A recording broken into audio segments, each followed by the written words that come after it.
An All Singing and Dancing DVD and Blu-ray update, 22nd of March 2024, take 1.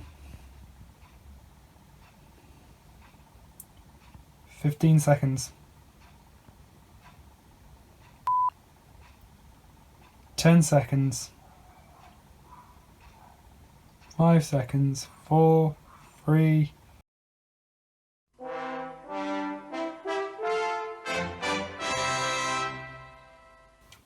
Well, 2024 rolls around and I'm still not dead. So, yeah, this is the first update of the year, believe it or not. About 3 months coming, which is kind of standard for me. And also, tomorrow is my birthday, so... Or maybe today is my birthday, depending on when I post this, so... Please, send your wishes, or don't. I don't really care. Anyway, I'm just doing this update just to get it all out of the way, so... It's quite excessive this time around, so I've got a fair few Blu-rays and a fair few DVDs. Most of my DVDs are TV show sets. So, without any further ado, let's get things going. So, we'll start off with the TV show sets, and the first one is the complete series of The British Empire, starring Chris Barry, who of course was Rimmer in Red Dwarf. Absolute classic comedy series from the 90s. I watched the entire series a couple of weeks ago, and I used to not be that keen on it when I first watched it, but I've finally watched the whole thing and I've really grown to it.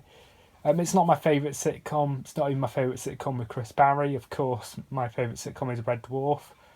But the British Empire is fantastic. I think most people know what the British Empire is. It's this manager of a leisure centre who means well, but he's basically an idiot. He really doesn't know what the hell he's doing. But yeah, it's really funny. So this is the complete series 1 to 7 set. So yeah, here's the back with all the standalone covers. Funnily, something I find kind of amusing is this DVD was actually released by Eureka, the Masters of Cinema Eureka. Yeah, because they released a few BBC shows on DVD, like they released the full set of Just Good Friends. They also released the early years of Grange Hill and stuff. But yeah, this is quite an early... I mean, the discs are kind of early Eureka releases. This is a repack from 2014. As you can tell by the fact it's got the newish BBC logo, but the discs in here are a lot older, from like between 2003 and 2005. But yeah, here are the discs. So it ran for 7 series between 1991 and 1997. Here's Series 1, Series 2, Series 3, Series 4, 5, 6 and 7. I would definitely say the best. I definitely would say the best series are definitely Series 3, 4 and 5. I think those are kind of the gold standard. In fact, it kind of... that the way the show's quality threshold was, it kind of feels a bit like Red Dwarf, in the sense that the first 2 series are really good, but they're not great, if you get where I'm coming from, but they're good ways to, start a series off and get introduced to the characters. Series 3, 4 and 5 are sort of when the running plots came in and the show really kind of improved, and some of the best episodes came from those series. And Series 6 and 7 are kind of the point where the series started to go downhill a bit, but I still enjoyed Series 6 and 7.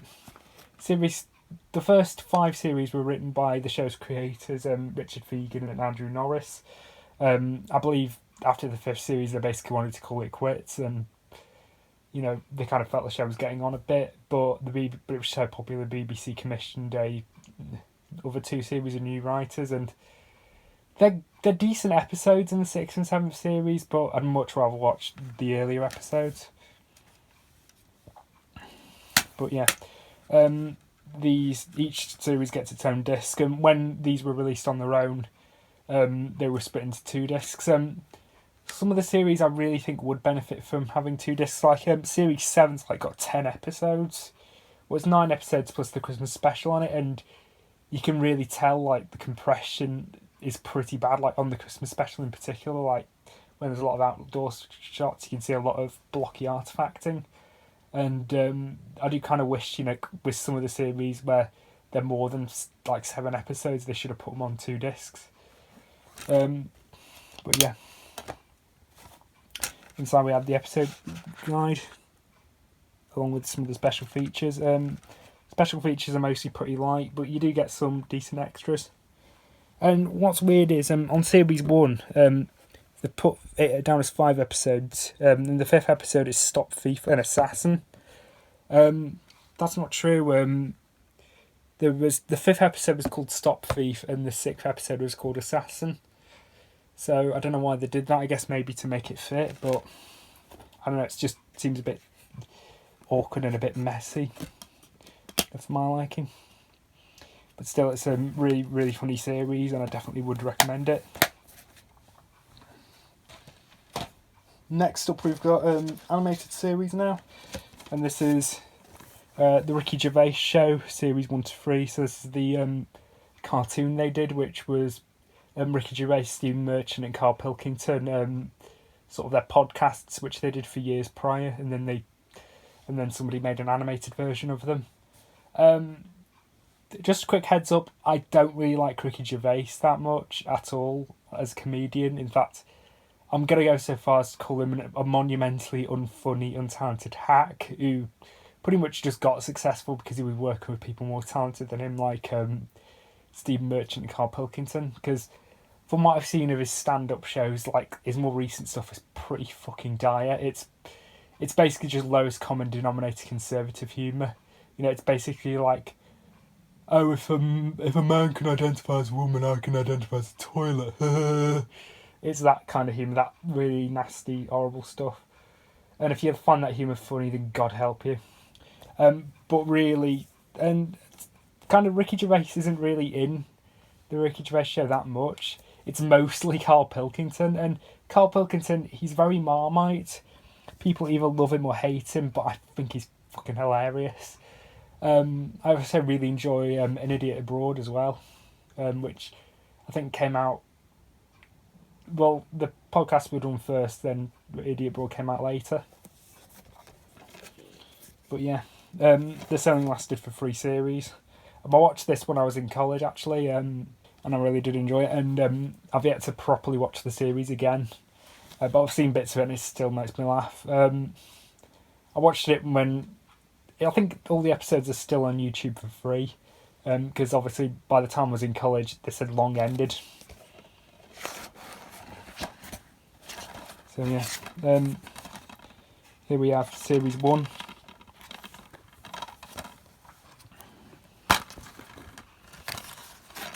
There's disc 1 and disc 2.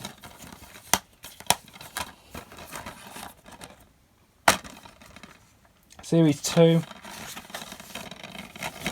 Disc 1, disc 2.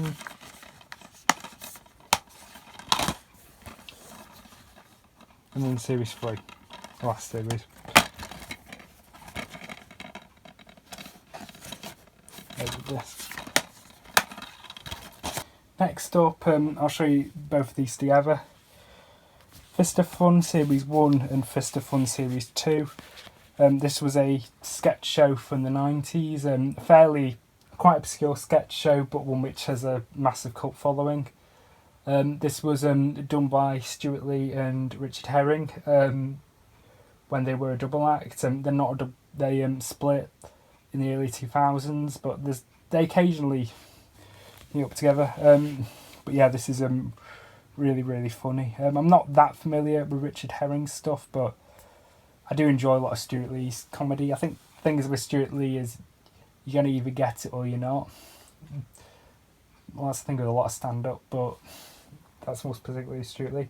The way I can describe this is it's a sketch show, but it's kind of a sketch show with hosting bits done by Stuart Lee and Richard Herring themselves. The first series is set largely is recorded. I think the joke was it's in the basement of the BBC. And so it's got like scaffolding and things, and it's just got crates and stuff all over the place. And yeah, it's basically like really shambolic. And that was kind of the joke. Series 2, they'd switched to like a proper clean studio, which it's not a terrible studio, but I just kind of think it lost a lot of the humour, you know, by going to a studio that looks like the set of Shooting Stars. You know, it really kind of lost it a bit.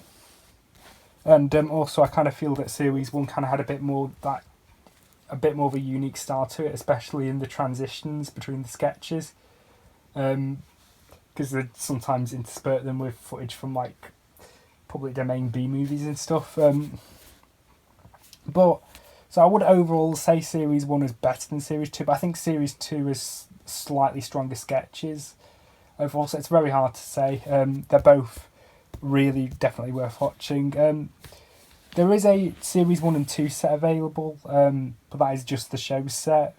So it only has the audio commentaries on it. It doesn't have any of the other extras. If you want the extras, I'd say go for these. For some reason, Series 1 is really, really easy to get. It's all over eBay for a very cheap price. You can get it from the company Go Faster Stripes website. Still, Series 2, on the other hand, almost virtually never pops up on eBay. I've only ever seen this Series 2 for sale once, and it was in an auction, which I won, thankfully. But yeah, I'm very happy to have these. These were put out by an independent company called Go Faster Stripe, which is one guy who records a lot of somewhat obscure stand-up shows, the sort of the acts which the mainstream would never touch. And he's a big fan of Stuart Lee and Richard Herring. In fact, he recorded a lot of Stuart Lee's and Richard Herring's stand-up shows. And it was Stuart Lee and Richard Herring themselves who actually financed the rights to actually get a DVD, to get this stuff one out on DVD, because previously there had been no video release of the series, not even on VHS. BBC never bothered with it. And sometimes with the BBC, when they treat stuff like so poorly, you just think, do you reckon it's just because they don't like the shows? You know, they'll muck around with the schedules and stuff and won't release them later on, just because they don't like the shows and don't want to admit it. Because I believe one of the claims the BBC had when somebody questioned them, like, why they won't release this, is because it never made money for them in the past, which is ludicrous. Because the thing is, I believe they were repeated on UK Gold once, but on the BBC they've only aired once. They were never repeated on the BBC, and they never released them on video. Because the thing is, though, repeats and video releases are the way cult series like this find their audience and make their money back. And I believe these did sell quite well for the Go Faster Stripe company. But yeah, these are very nice DVD sets. Most of the extras on these are actually the raw studio recordings, the full tapes from the full surviving tapes of them. And you do get a fairly extensive write-up in each one about each studio tape. So it's very nice packaging, except when it comes to actually getting the discs out. Notice I put these paper things inside. So you can pull the disc out without scratching them up, although they are pretty badly scratched. They are quite scuffed up, these. And I won't bother showing you the rest of the discs, but that gives you a general idea of what they look like. But yeah, for some reason Series 1 doesn't seem to work in VLC Player, which is the software I normally use to play DVDs with, which is odd. It works because it freezes in some spots, and some of the episodes it renders them pretty much unwatchable, which is odd, because the thing is, the timer still moves. If a DVD is freezing, the timer wouldn't move, but the timer is moving, so it's really weird. And what's weird is it works in every other DVD player I have, and it also works in Power DVD, which is the software I use to watch Blu-rays on. So I don't know why VLC doesn't like it. This is used. I could easily get a new copy, but I don't know if it's going to have the same problem, because it seems to affect every single disc in the set. Series 2 plays fine though, thank God.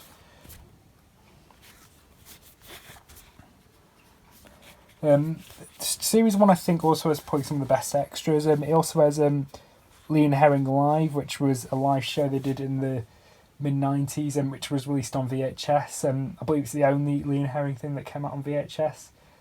It's not as good as the TV series, and in fact some of the sketches are repeated, sometimes word for word. But I would say definitely that the very, very shambolic nature of it kind of adds to the charm of it, and it's still very funny. There's a bit in it where where Stuart Lee overanalyzes a picture on a postcard, and it's fucking hilarious. You can find the show on YouTube and watch it with yourself, but you just kind of have to see it to believe it. It's so fucking funny. But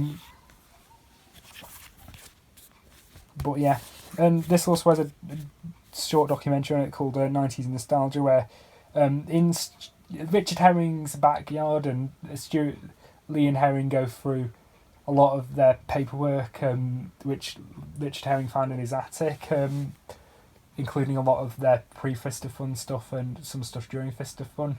And it's not professionally produced, and you can really tell. There's a moment where some kids, you'll have to ignore the noise outside. It's just kids playing. What was I on about? There's a moment where some kids next door go out and start playing football, and one of them accidentally kicks the ball into Richard Herring's garden, and the camera operator throws it back to them. And that's something you'd never see on a professional documentary, but I just kind of love that. It's just, I love that realism aspect to it. And this also includes a lot of PDF material, so it's definitely very nice to get. Definitely, if you want these, I would definitely recommend these editions, even though the packaging is a little less to be desired. Series 2 is a bit lighter on extras. I think all the studio tapes survive for Series 2. Although, something really, really dumb about this is this version has had some cuts to it. In episode 3, I think it is, there's a Diana joke that was cut out because for some reason the BBC have a really dim view of royal family jokes. And it's kind of weird, especially considering the Series 2 was broadcast in 1996. Series 1 was broadcast in 95. So this was before Princess Diana's death. It's just weird, sometimes you look at the BBC and you just think, why do they do this? Oh my. But that joke actually appears in one of the studio tapes. They didn't actually check it, because the thing is, even though the BBC themselves didn't release this, they have their logo on it, so they had to author, so they had to check everything. And one of the extras on here is actually a podcast that Stuart Lee did, which is available online for free, uncut. But on this version, they had to cut some stuff out of it because Stuart Lee had some less than positive things to say about the BBC. So I just think the BBC, you stuck-up bastards. But yeah, it's still really worth getting if you're into this sort of stuff. I think all the episodes are on YouTube, so you can judge it for yourself before you buy.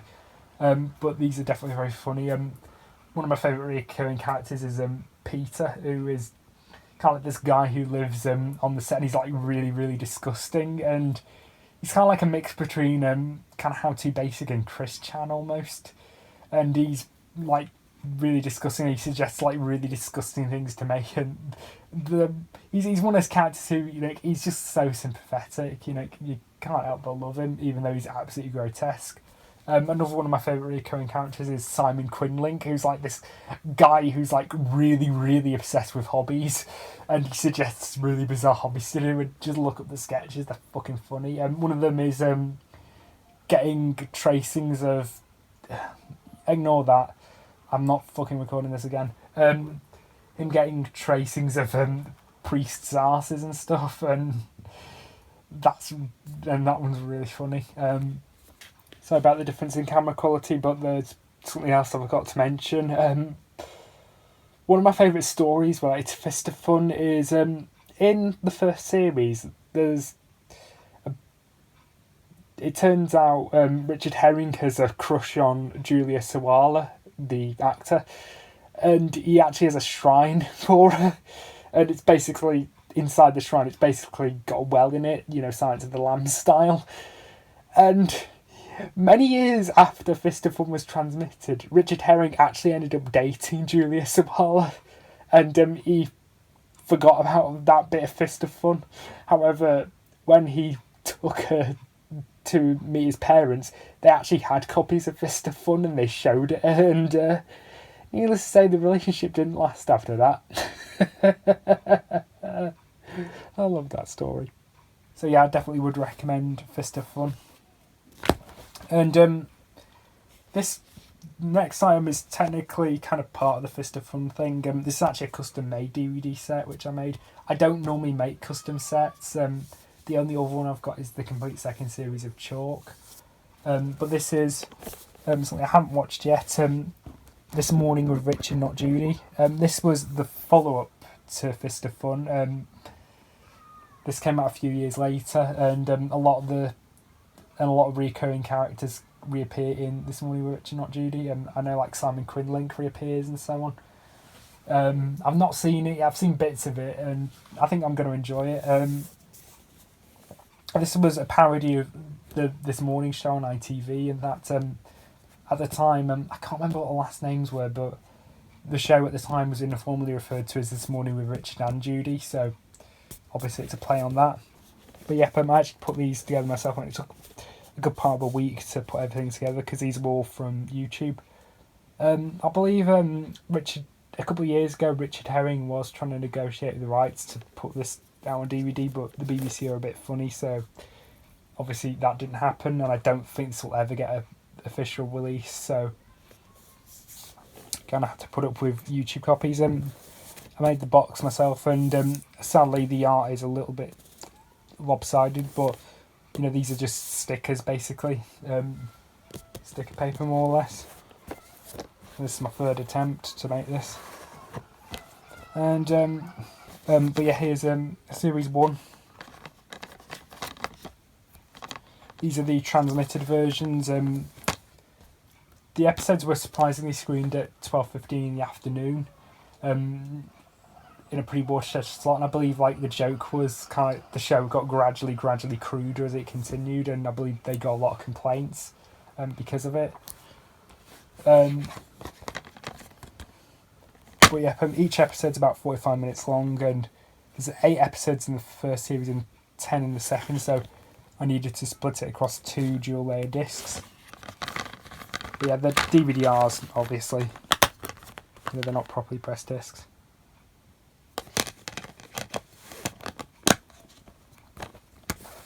But yeah, I did put some extras on here. This one has on it Leon Herring at TED Stock in 2007, which was the first reunion show, which is really bad quality. It's like a fan recording of it.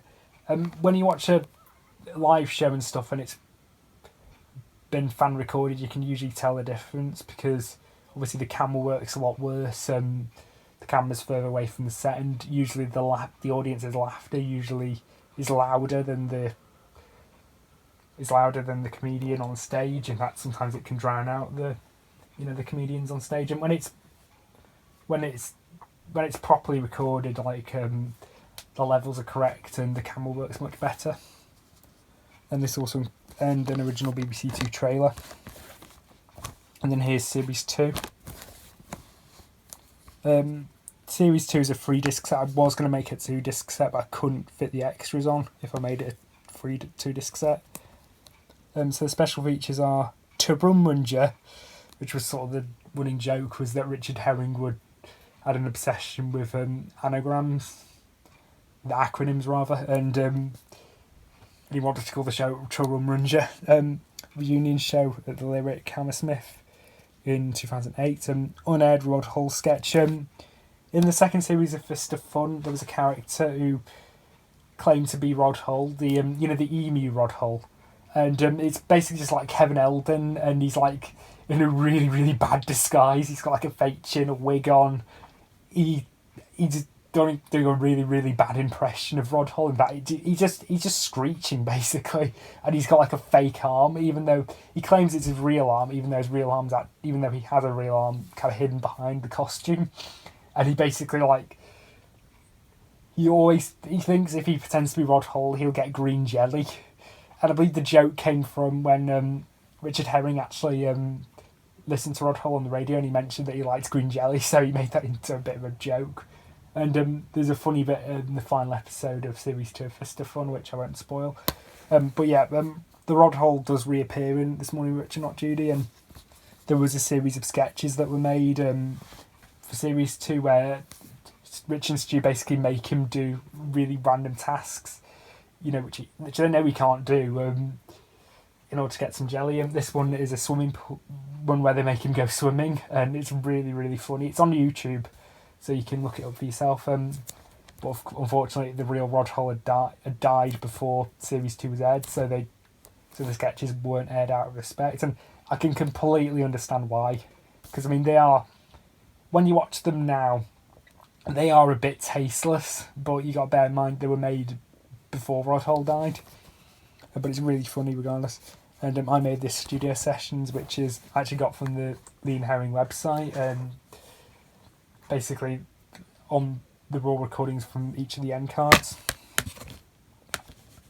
But yep, inside here's Series 2 discs, disc 1, which is episodes 1 to 5, 6 to 10, and the extras. And the extras were on a single layer disc, and they only take about less than an hour.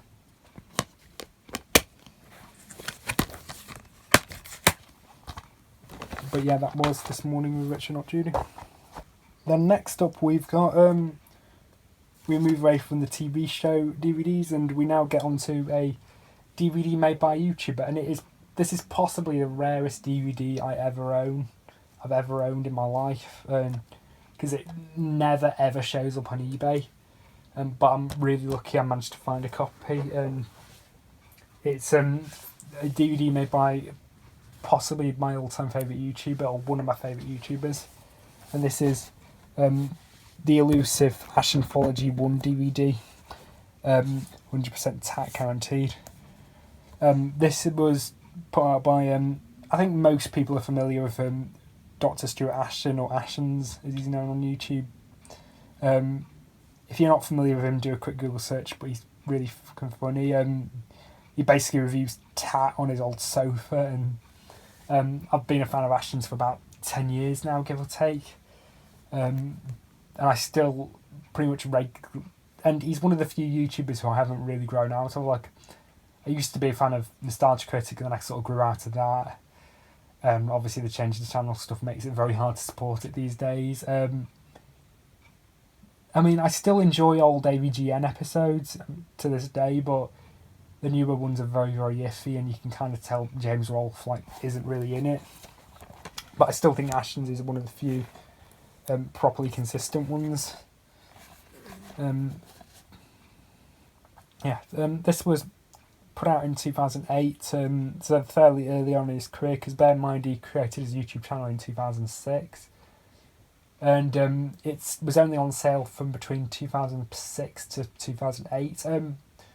This is mostly just this is a compilation DVD of most of his early reviews, as well as a lot of stuff that was exclusive to the DVD. However, a lot of the stuff on it has found its way onto YouTube in later years. I mean, it was rare even back in 2011. I honestly thought there was no chance of me fucking getting this. Until thankfully a copy turned up on eBay, and I just bought it straight away, and I really haven't regretted it. I kind of knew if I didn't, I'd regret it for the rest of my life.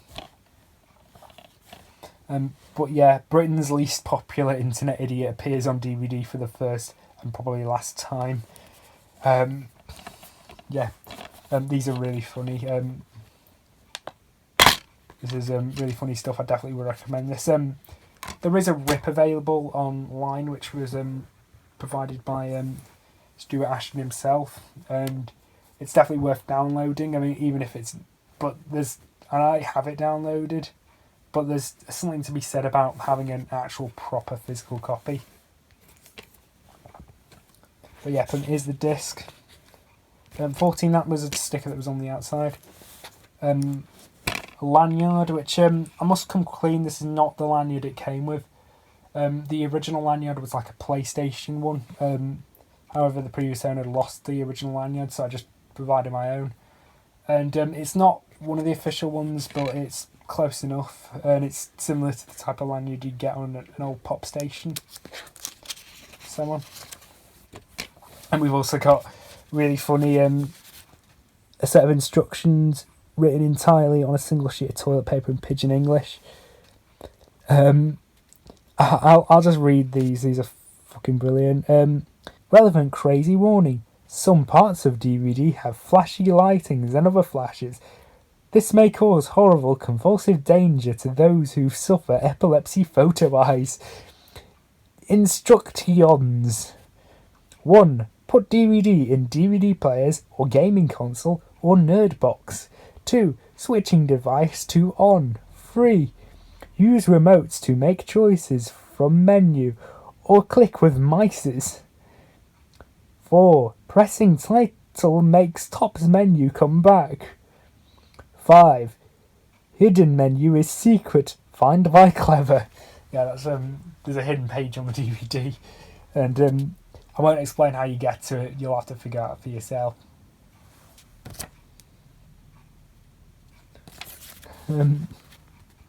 Troubleshooters. 1. DVD not play at all. Crisis. Tell people. Us. 2. DVD black and white only. No colours. You in UK and your TV older than Grandad. 3. Not finding hidden menus. Rando Slap knows how and will tell. Search him out. 4. Not being amused by DVD content. No one cares. 5. Points of safety observation. 1. Not to place DVD in flyers, then gives to small persons. 2. Not to attempt to play DVD in VHS recorder, 2Ds, or Laserdisc players. 3. Not to throw DVD at a man who fights back. 4. Not to lock DVD case round genitalia, not even for money cash. 3. There's 2 3s. Not to tells plumber about recording while sink fix. Disclaimer 70. Ashen is not responsible for own actions, let alone any harms that come from DVD use. Extras.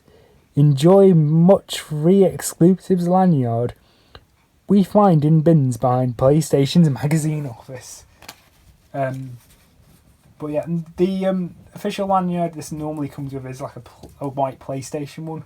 However, there is a video on YouTube of somebody who actually has the set and they just got a generic black one, which is similar to the one you get in a pop station. But yeah, really, really awesome set. It seems to, according to the seller on eBay, this only seems to pop up once every couple of years, and I can well and truly believe that. Indeed, I've never seen it listed on eBay until because I just had a save search and then it just showed up and then I just bought it straight away. But yeah, that was Ash Anthology 1. Right, so the next DVDs, I'll show these both together actually. There's some of the few films I've got on DVD this update. Those are Jason Goes to Hell, The Final Friday, and Jason X. I'm not that big on the Friday the 13th series at all. Like the first one I think is really quite a bad film, except for the last 15 minutes or so. But these are the only Friday the 13th films I actually really enjoy for what they are. I mean, they're rubbish, of course. I think there's no denying they're rubbish, but they're very, very enjoyable, kind of dumb rubbish, which I kind of enjoy. I like the Friday the 13th movies when they're not taken seriously. In fact, with some of these films, again, they're the New Line Cinema ones, because I think, as most people know, the first 8 were made by Paramount. However, Paramount kind of, after a while, kind of got sick of Friday the 13th and were a bit, I don't know, pompous about it and about its success, and they were thinking, oh, we made The Godfather and Chinatown. We worked with that paedophile Polanski, and we're making our money from these cheap, nasty slasher films. But however, that was not enough for them to not keep pumping out sequels. But after Jason Takes Manhattan, which is fucking terrible, by the way, they sold the rights to New Line Cinema, and I think the New Line Cinema ones are kind of fun in a dumb way, which kind of helps. Jason Goes to Hell is probably my favourite of the two. It's just such a it's a very very creative film, but a very very kind of very dumb film, and they've changed a lot of the lore, which really pissed off a lot of Friday the 13th fans, but it didn't really bother me that much at all. In fact, the director of this kind of always seems a bit full of himself, in that he said something like to the effect of, oh, the reason Friday the 13th fans don't like it is because they're not intelligent enough for it. No, I mean, I like it for a completely different reason. It's so fucking dumb. It's a really dumb movie, but it's very enjoyable. But yeah, this was released by Pathé. This is the uncut version. There's a cut version which was released in America to get an R rating, and the uncut version, I watched the uncut version, and for some reason, even though it's uncut, it kind of feels like stuff's missing still. Like a lot of the kill scenes are very sort of almost blink and you'll miss it. Which makes me genuinely wonder, like, what on earth the MPAA could have seen to cut, and B, how much was fucking cut. But yeah, unfortunately this version's in 4:3, but it's open matte. It's a 1851 movie, so it's not like pan and scan or anything, but still, it's not great. Includes the original trailer. Here's the disc. There's the chapter points, and inside I just have Jason right there.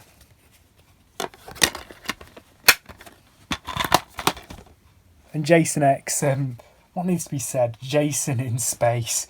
You're going to either get this. Most people despise this film, and I can see why, but it's so stupid. I just think it's fucking funny. It's very, very cheap. It does feel like a Sci-Fi Channel movie in a lot of cases. In fact, I'm kind of amazed this got a theatrical release at all. But it's so stupid that I just kind of found it really entertaining. There's a bit where Jason loses his machete and he just goes around like just using whatever he can as a weapon. And he bumps into this guy who has his machete, and he just gives Jason his machete back, and he says, to the rest of the characters, "It's okay, guys. He just wanted his machete back." You have to see the scene to believe it, but it's so funny. Yeah, it's a very, very entertaining Jason X. But yeah, here's the disc. But yeah. And now we move on to the Blu-rays. First Blu-ray we sort of naturally follow on is Freddy vs. Jason. A film which not a lot of people like, and I can definitely see why, but it's, as the title suggests, it's Freddy Krueger and Jason Voorhees beating the shit out of each other. Like, what more can you want out of it? I do find this film, I saw it a few years ago, and I found it really entertaining. The bits with the humans are a bit shit, but when it's just Freddy and Jason, it's just pure slasher film cheese. The plot line is absolutely ludicrous as well. Basically, Freddy Krueger, the kids of Elm Street have kind of forgotten about Freddy Krueger, and he's a bit pissed off about it. I mean, he's powered by fear, so of course he's a bit pissed off by it. So he manipulates Jason, and he disguises himself as his mother, as Pamela Voorhees, and basically manipulates Jason, to go to Elm Street and like murder a few people just to get the fear back. But he forgot to tell him don't kill everyone, and Freddy ends up running out of victims. So they just beat the shit out of each other. It's such a dumb premise, but it's just such a ridiculously fun movie.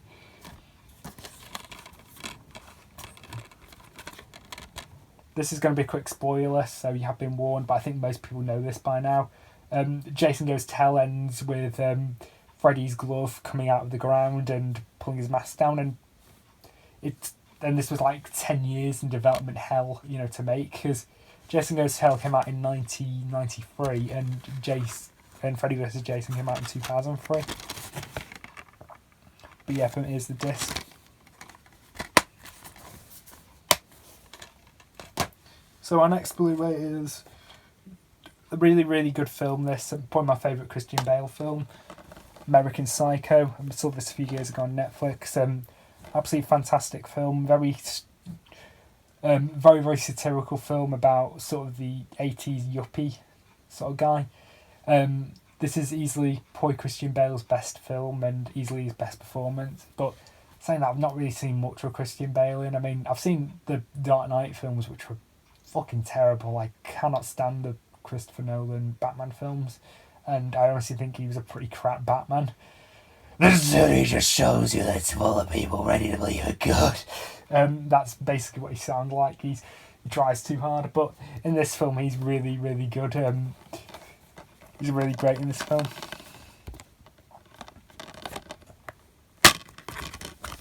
But yeah, here's the disc.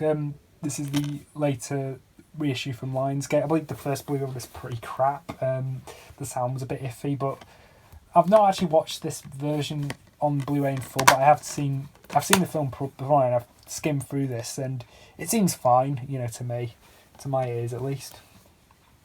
But yeah, that's American Psycho. Next two were a couple of Tim Burton films. The first one is Sweeney Todd at the Demon Barber of Fleet Street. I'm not the biggest fan of musicals, but in fact, I think I've seen a fair few musicals, and they're really kind of grown to me, and this is definitely one of them. It's definitely very enjoyable. Most of Tim Burton's sort of post-90s films are very hit and miss, but I think this is one of his few hits from that era. It's genuinely really good. I think it's based on a stage play, actually. About basically a barber who murders people and his wife makes them into pies, basically. And it's a really, really good film. I definitely would recommend it. Oddly, the musical numbers, I think, are probably the weakest part of the film. They're not terrible songs, but with a lot of musicals, like, you can kind of... But I think a lot of the songs just kind of sound the same when they're not... And they work in context, but they're not the types of songs you'd listen to on their own. I'm not saying terrible songs, but they're not great songs either. Very few of the songs are even memorable. But yeah, it's still a very good film. Here's the disc. And I think this might be out of print. I managed to get this from HMV online. You can still get the DVD pretty easily, but the Blu-ray... I don't know why the Blu-ray's gone out of print, but it's not a rare Blu-ray by any stretch of the imagination, so you can still easily get a copy.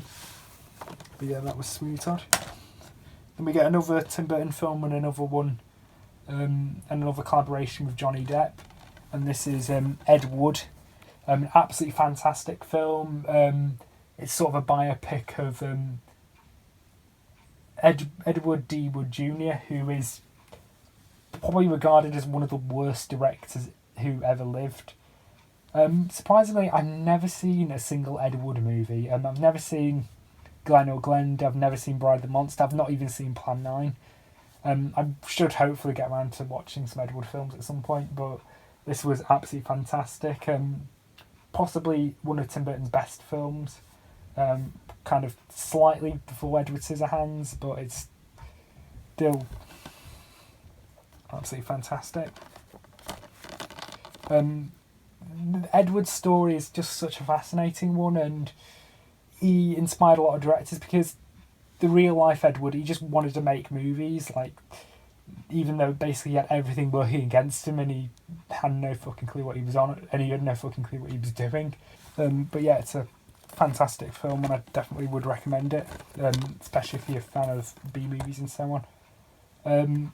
In fact, in real life, Edward's story in real life is actually really bittersweet, because I think, as most people know, he died in the 70s, basically homeless, making porn movies, and he didn't find an audience until like near the end of the 70s, when the Golden Turkey Awards was published and declared him the worst director who ever lived. And I think a lot of his films have developed a cult following, purely on this kind of so bad it's good circuit, which is very nice, but it's very sad Edward couldn't experience that.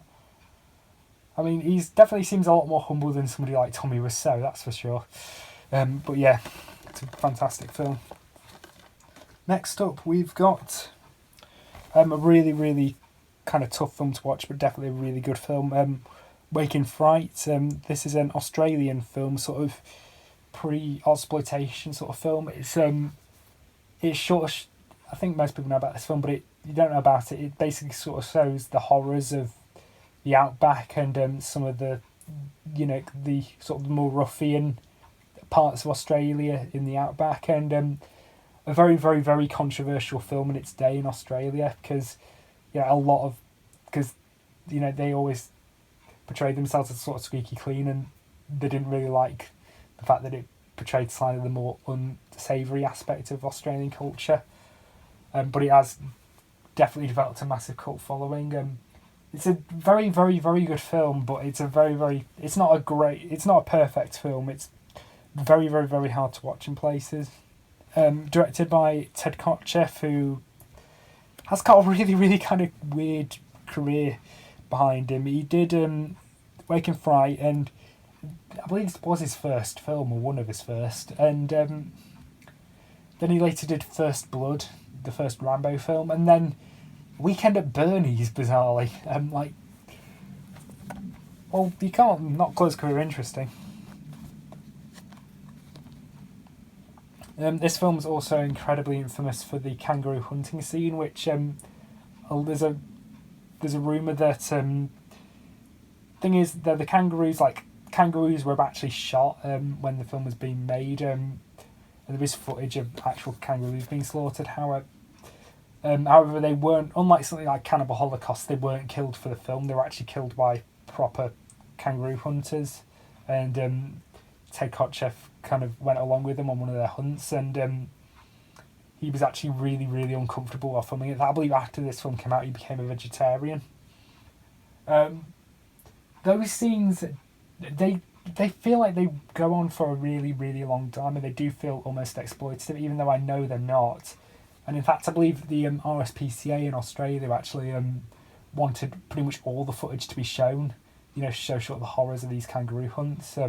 But Ted Kotcheff kind of wanted to dial it back a bit, for himself. But it's still a really, really good film, and also stars Donald Pleasance as well.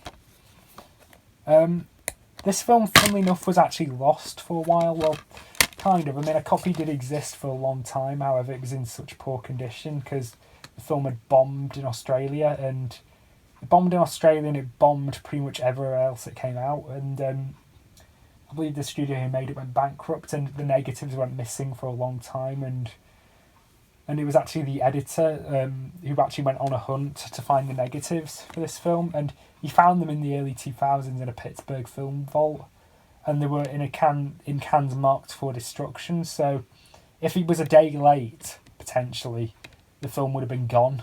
So perfect timing. Obviously, this is properly remastered, and this remaster's got a lot of controversy due to that they used some DNR.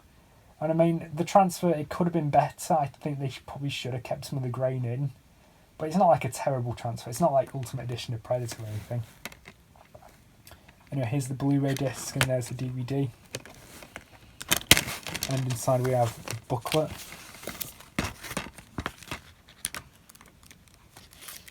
Which you get with a lot of massive cinema titles. I should really read that because I believe it goes into a lot of detail about a lot of stuff about the film's restoration and the way the film was perceived. In fact, also, I believe when the film was re-released, the kangaroo, during the kangaroo scenes, some people actually did walk out during them. So I mean, they're still shocking, even though this film's like well over 50 years old. It's still quite shocking in places, but it's a very good film and very interesting film, and definitely worth checking out. So that was Waking Fright. Next up, we've got Dead Poets Society, starring the late, great, and very sadly missed Robin Williams. Easily Robin Williams' best film. One of his few sort of non-comedy films. This is quite a serious drama film, but it's really, really good, sort of set in a school. Fantastic film, and I definitely would recommend it. I don't really want to give too much away, but it's very good, and Robin Williams gives possibly one of his best performances of his career. But yeah, it is the disc, and it's a Touchstone film, and so it's owned by Disney, and it's Blind and Blue because Disney shit like that. Next up, completely different end of the spectrum, and it is Arnold Schwarzenegger in Commando. Absolutely fucking ridiculous film. Like, even by the standards of an 80s action film with Arnold Schwarzenegger, this film takes the absolute piss with just how ridiculous it is in parts. But it's really, really fun. Doesn't take itself seriously in the slightest. Such a ridiculous film, but it's very, very fun. Very, very funny in parts. It's easy to take the piss out of, but it's so fun that I probably would go as far as to consider this one of my favourite Schwarzenegger films, although it's definitely behind stuff like Total Recall or The Terminator. One of my favourite bits is when he's on an airplane and he's like being taken there by one of the villains, and he kills this villain, and he like puts a blanket over him and says to like the hostess, "Please don't bother my friend, he's dead tired." It's just such a funny scene. But yeah, this is the director's cut version. This also includes the theatrical cut on there as well, which this version has more of the violence put back in, has more of the violence put in some parts. I believe the first UK DVD release of this was a fucking disgrace. It was like, he used like a German master, and there's like nearly pretty much all the violence was cut out of it, and it was just an absolute abomination, and I don't know how 20th Century Fox thought it was acceptable to release that. I believe the same thing happened with the first DVD of Predator. But the Blu-ray's uncut, completely uncut, and definitely worth getting. Here's a disc, and blue, because, you know. Then we move on to a couple of musicals. I'd showed Sweeney Todd earlier. First one is absolute classic, Let's Do the Time Warp Again. It's the Rocky Horror Picture Show with Tim Curry. Absolutely classic film, and absolutely mental film, but really, really enjoyable, and one of the few musicals I properly enjoy. I think I tend to like musicals when they're very, very sort of out there and are very sort of surreal. Like musicals that are like properly grounded are a bit hit and miss, but the ones where it's just really weird and just sort of wacky and out there, they tend to work really well. Massive cult film. It was it bombed when it came out in the cinema back in the 70s, but it soon found its audience on the midnight circuit. In fact, this and The Room are kind of hand in hand in terms of big films on the midnight circuit, you know, with people, you know, who come in crazy costumes and they're singing along and stuff. But yeah, and there's the discs. And this includes the UK and the US version. I believe the only difference between the two is the UK version has an extra song over the credits, which is not in the American version for some reason. And then we have another musical in the same mould, and this is Little Shop of Horrors. This is the remake directed by Frank Oz. I've seen both this and the original Roger Corman version. The Roger Corman version is really fucking weird, but it's it's a very enjoyable film, but you can kind of tell parts of it are dated. But this is brilliant. I absolutely love it. The 80s one. Yeah, but this is the director's cut. I think most people know that there's two different endings. I'm going to give a couple of spoilers, so you can skip to this timestamp if you don't want to hear them. It was originally a film. It was the Roger Corman film came out first. Then they made it into a stage musical, and then they turned that stage musical into a film. And the way the stage musical ends, it basically ends with Seymour and Audrey getting eaten by Audrey too, and the audio 2s get distributed around the world and take over the world, and it's a really funny ending. But when they put it on film, it tested really poorly with test audiences, and so for the theatrical cut they contrived a happy ending, which I've seen the original end, I've seen the theatrical ending, and I've seen the director's cut ending, and I must say I prefer the director's cut ending. The theatrical ending kind of felt a bit rushed to me and a bit too saccharine. It was just like Frank Oz going, "All right, I'll make you a happy ending for you, happy now." It kind of has that feeling to it, including a tiny bit of sequel bait. But of course, obviously, the film still didn't make enough money to warrant there being a sequel. And also, I tend to, because I'm a sick bastard, I also like the really dark, over-the-top ending to the director's cut ending. And you can tell a lot of money was thrown into it. And I believe the reason why the director's cut ending sort of didn't do very well, why it failed in test audiences, because when you watch something on stage, even when a character's dead, they come back at the end to bow. So you there's that disconnect when you're watching something on stage, it's not real. But when you're watching it on film, like when a character dies, they're dead. You're not gonna see that character again for the rest of the film. So there's kind of that disconnect, especially when audiences have grown to these characters. But yeah, very, very funny film, definitely worth a watch. Even if you don't like musicals, I definitely would recommend Shop Horrors. Extra. This was a Section 3 Video Nasty film. I think most people know. You can just Google what the Video Nasties are. Fucking mental film, like really, really weird. I've never actually seen such a weird film in my life, but it's so ridiculous. I really enjoyed it. It's a film you have to see to believe, but I absolutely love it. Sort of about an alien. This came out the same year as E.T., by the way. Yeah. It's a disc. And there's the reversible artwork, which is very nice. Yeah, this includes both the new director's cut version and the with the alternative endings, plus the UK VHS version, which was released back in the 80s. Next, so we're coming to the last part now, and this Blu-ray is Stanley Kubrick's Fear and Desire.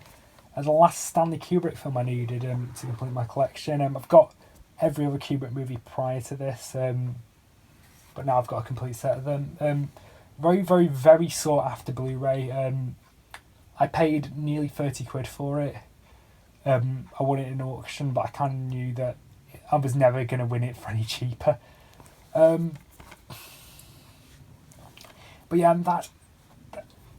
I was very, very reluctant about continuing to bid, because I don't even like this film, and I think this film's kind of trashy. And I think before anyone says, even Kubrick disowned it. In fact, after this film came out, he was kind of ashamed of it, so much so that he actually went on a hunt to try to burn all copies of it. I know the negative's missing, but some copies have survived and they were restored for this Blu-ray release. But yeah, I'd only recommend this for Kubrick completionists. But this also includes this also includes 3 of his early short films. The Flying Padre, Dare the Fight, and The Seafarers. Flying Padre and Dare the Fight are actually really good. I definitely would recommend them. They're very short and sweet, especially Dare the Fight. Dare the Fight, I think, is really good.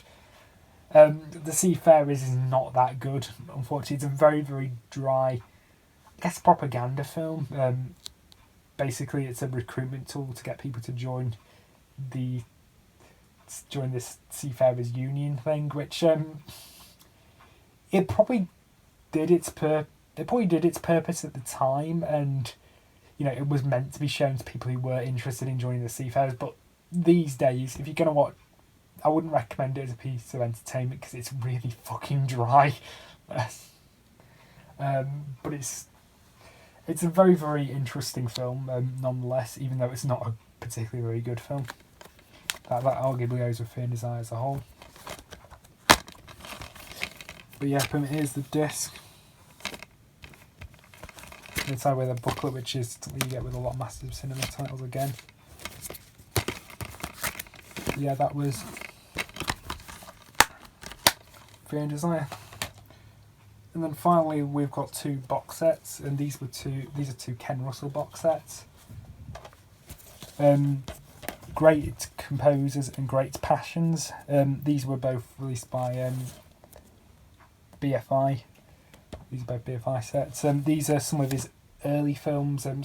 These were pre Women in Love Ken Russell, so sort of when he was starting out, because he did a lot of films for the BBC. He did a few for a series called Monitor, which was an arts programme which started in the 50s and ended in the 60s, which was replaced by a series called Omnibus, which was in the 60s, and then that lasted to the 90s, I believe, or early 2000s, and then kind of Omnibus became Imagine, which is still going to this day. But yeah, they're documentary films, and each of these. Basically about, one of them is about those composers, another one's about people who aren't composers. So we start off with Great Passions. This includes 3 of his early films, Elgar, the Debussy film, and Song of Summer. Elgar and I think the Debussy film were made for Monitor, and Song of Summer I think was on made for Omnibus, I think. But yeah, Elgar is, I guess Elgar's a little bit on the dry side to modern audiences, but it's really good. Really compelling sort of documentary about the composer. Quite an interesting documentary in fact that it's one of the first sort of, I guess, docudramas ever made. Because with most episodes of Monitor, what they would normally do is they just have still photos of a narration. Elgar has the still photos in the narration, but it also has a lot of reenactments, and you kind of see that with a lot of documentaries these days. So Elgar really influenced that. The Debussy film, that's really good as well. That's got Oliver Reed in it. Not my favourite one of Ken Russell's TV films, but definitely very, very enjoyable. And Song of Summer, which is pretty much a masterpiece. It's absolutely fantastic. Probably Ken Russell's most emotional film, behind the music lovers. And I definitely would recommend it. Here are the discs inside, so here we are. The Blu-ray disc with all 3 of the films on it. Disc 2, these are 2 DVDs, so this DVD is Elgar and the Debussy film, and Song of Summer. These do not have all of Ken Russell's films he did for Monitor and Omnibus, and this is just a selection of them. One of them I know of is Dance of the Seven Veils, which I've heard is fantastic. Apparently that won't get released because I believe it got a lot of complaints at the time, and I believe the guy the music came from had an injunction with, and basically applied copyright to his music, so the BBC couldn't use his music for a period of time. So I believe actually in a couple of years' time his music's going to fall into the public domain, so we might get Dance of the Seven Veils out, but I really don't know. But yeah, here's the booklet it comes with. It contains a lot of write-ups, and which you get with the BFI set. Here's the inside, advertising other BFI titles. That was on the shrink wrap, which I just stuck on the inside. Valentino, that's another Ken Russell film I should check out at some point. Firm, that's really good. Alan Clark film with Gary Oldman about bohemianism. Then we get a few box sets and so on in there. Yeah, definitely very good. The inside to Great Passions is pretty much identical, except Great Passions is replaced with Great Composers.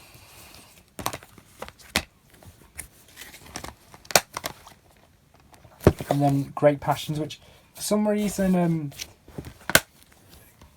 Great Composers comes in a clear keep case, but for some reason Great Passions has a slip cover and comes in a blue keep case. I don't know why. That is, and apparently all copies are like this, so I don't know. This includes what's called Always on Sunday, Isadora, Isadora Duncan, the biggest dancer in the world, I think it's called, and Dante's Inferno. But yeah, I think Always on Sunday, I think, was on Monitor, and Isadora and Dante's Inferno were on Omnibus.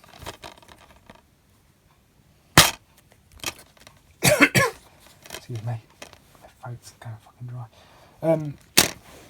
Here are the discs, so we have the Blu-ray, DVDs, and split into two, so we have Always on Sunday, Isadora and Dante's Inferno.